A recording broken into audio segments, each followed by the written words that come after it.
hearing kahapon, nakarating ba kay former President Duterte na binabanggit ang pangalan niya doon at mukhang nais siyang paimbitahan sa Senate investigation kaugnay sa PIDEA leaks? At kung nakarating, ano naman kaya ang maaari niyang tugon?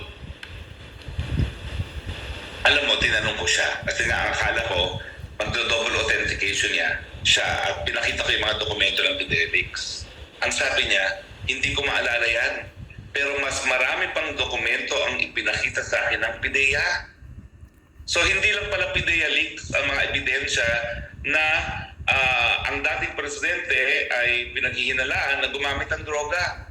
Iba pang dokumento ang pinakita kay Presidente Duterte. So yan nga pala po ang balita. No? Ang balita ay nung ipinakita ko sa kanya yung larawan ng PIDEA leaks, sabi niya, hindi ko maalala yan dahil mas marami pang ibang dokumento ang pinakita sa akin ng PIDEA. So, ibig sabihin, hindi lang po PIDEA leaks ang magbibigay ebidensya sa paggamit ng pinagbabawal ng droga ng ating nakaupong presidente. Ngayon, marami pa pong ibang dokumento na ipinakita kay Presidente Duterte.